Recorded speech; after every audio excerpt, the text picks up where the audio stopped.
Hey, I'm Paul, and welcome to How We Made This. How We Made This. I guess is what we're calling this series. Welcome to the Loft. This is where a lot of this record was kind of created, and it's also where I live. I just call it that to make it sound cooler.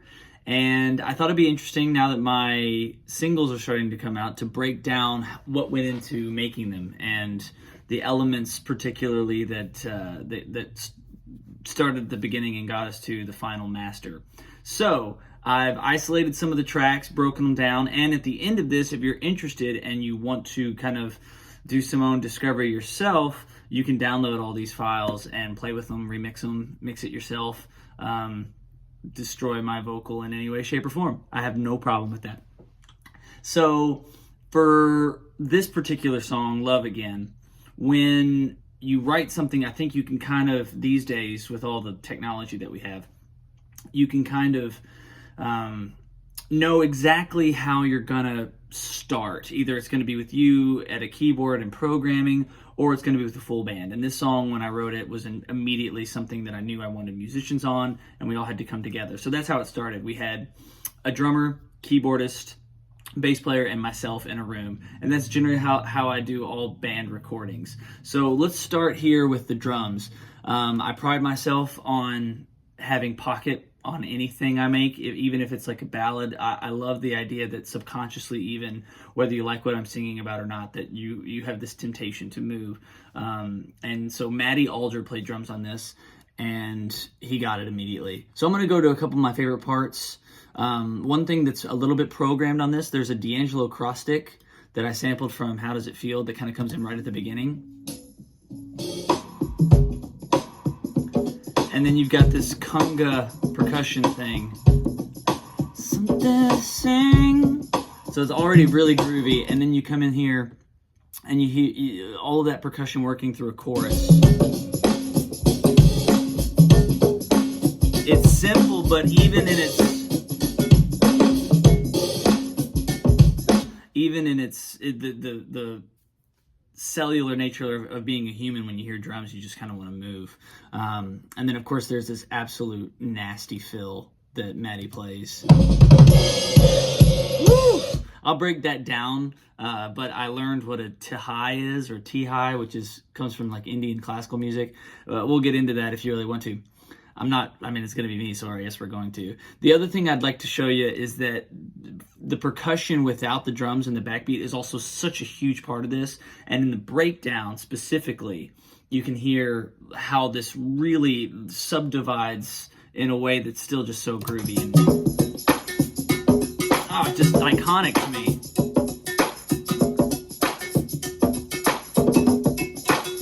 And the cowbell stops doing what is kind of like a click track and goes to this kind of, I guess what I've always known as like the Philly sound, which is this offbeat, like one, cut, two, It's very nice. And then it's kind of a click track through there. Very subtle, but very handy thing. So then let's bring in the bass. Now the bass on this track, it's got really nice kind of tape distortion. It's got a little bit of grit to it. And the reason that works is because I think in every recording, you got to have some kind of, not fuzz, but some kind of thing that's not so pretty. And that works with the top end of the song, which is really kind of pretty and nice and flowy. And so this bass, the line is so funky. Chris Croce played on it. He's a monster bass player and such a great friend. And his line, it's very buoyant and is giving us this lift off. So let's go to a chorus, or I'll let you hear his tone in the pre-chorus with the drums.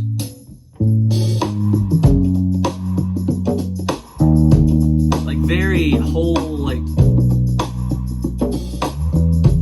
and then he gets really active in these choruses.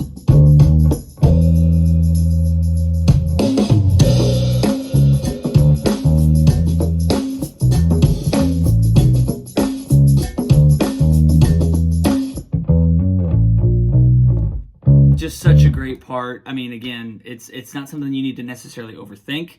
And when Chris plays it, it sounds like it's always been there. So then we throw in the keys, which the keys are kind of this butter, or like just this sardonic glue. I don't even know what that means, but they provide in this song, because the guitar playing, and I'll go on and dive into this real quick. As a guitarist on stage, I really like to throw into like playing and soloing and stuff like that. But when it comes to the record making process, I guess I get criticized a lot for not bringing that visceral guitar playing into making the actual tracks or making the record. But for me, I don't think shredding and I don't think that overplaying is a part of a good recording. The people who are cooking breakfast on a Sunday or driving or cleaning the house or partying with friends, a guitar solo is not necessarily for them in that moment. I like it in a live setting, but when it comes to like record making, I like being a part of the band. And so the guitar kind of operates like a tambourine in this, especially the electric guitar. We've got the acoustic at the front. I said I was going to keys, but here we are on guitars. The acoustic's just this nice, beautifully recorded. And then the electric is just this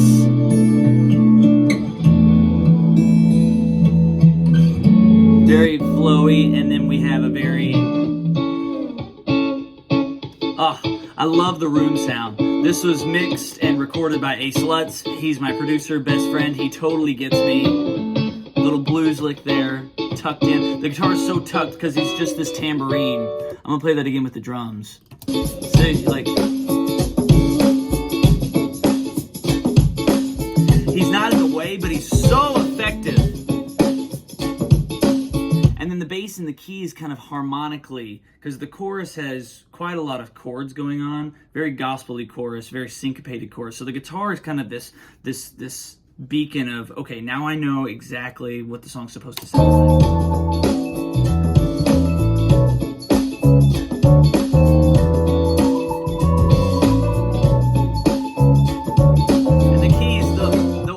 Flowing, the keys are hitting all the extensions into this final. So after day one, this is how the song sounded. It had these four elements: guitar, keys, bass, and drums. And then the horn arrangement was written by Jovan Qualo, who is just an incredible musician. And again, surrounding yourself with great musicians who get what you're trying to do and what you're trying to accomplish. He played flute on this, and then we had trombone played by Josh Scalf, and we had trumpet played by Tyler Yeager. And so here's the flutes.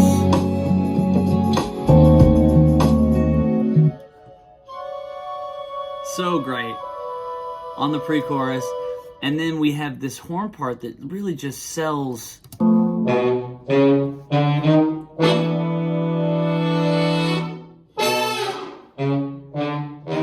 Very New Orleans.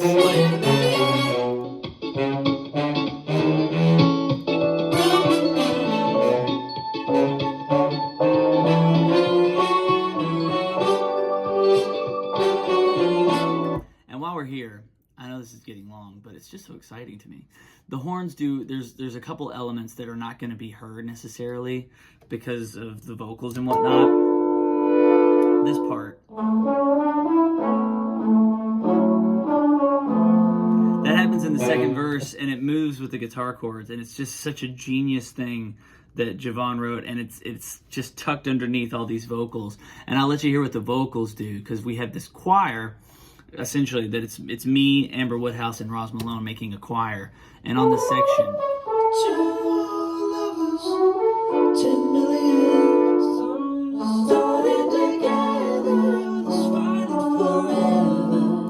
and it's just so nice. And here that is with the lead and the guitars, I guess. 10 million, some just starting together, this fighting forever. It's the kind. So it really plays into the extensions, and I like that. So, okay, now that we've got the choir in, I can show you kind of those parts and how that all comes together without the lead. Get up and climb again, you gotta get out now. When it's right, take a bite, take a bite. Love was always worth the fight. Oh, yeah. So the choir sound, it's a lot of me, and it's me kind of, I'm changing how my voice sounds compared to the lead, because if you hear the lead over that, the female vocals really kind of cut through the top, and that's that nice sheen sparkle that I was talking about that works on the top end while you have kind of a distorted, not distorted, but a grittier bass sound. You get up and climb again, and one day when it's right, you'll finally take a bite and come to realize love was always worth the fight. Oh yeah. So that's kind of how all the vocals work together. And then I'll play the horn track over that because the horns create this regal sense in the bridge. The bridge, from a chordal standpoint, is chromatically downshifting. So it goes to the 7th chord, and then it plays half step down, half step down, half step down, and all the extensions, are diminished at some point, half diminished here or there. But we're going down chromatically, which can sometimes be a little brazen to the ear. But the way all this works together chordally, I think it comes together without feeling shocking, and instead it feels like a huge lift. If you want fruit, you gotta go out on the limb. And when the branch breaks, you get up and climb again. Until one day when it's right, you'll finally take a bite and come to realize love was always worth the fight. Oh yeah, I think I could love again. So then we modulate, and then the last thing I'll talk about is this break that happens. So we've modulated a half step, and we come into this break that sends us to the last chorus, essentially. It's a down chorus and then this outro. But what happens is, as far as musically, it's called a T-high, and you almost count, this is going to get nerdy, but kind of you subdivide not in what the count of the song is, but just by the number that is the entrance of your band lick. None of that really matters, is that it just feels really good, and it was really fun to play and to nail, and it happened by accident, really, so this is how it came out. I could love again. I woke up and I felt something. So it's a lot of complicated terminology for something that feels very normal and good and soulful, and then here we are. And I know that I will love again. And then it becomes this just street party that I love. And what's kind of interesting, the final chord, a lot of things are out of tune. I don't know why it works. I didn't question it.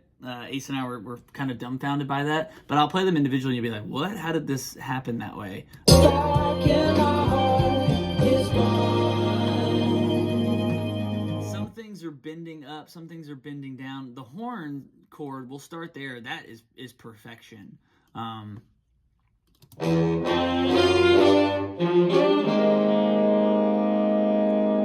the keys and the bass are probably going to be perfect as well.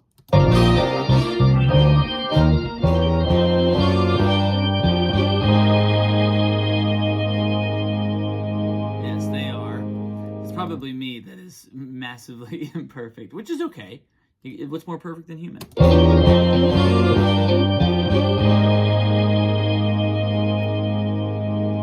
And then the choir chords come in.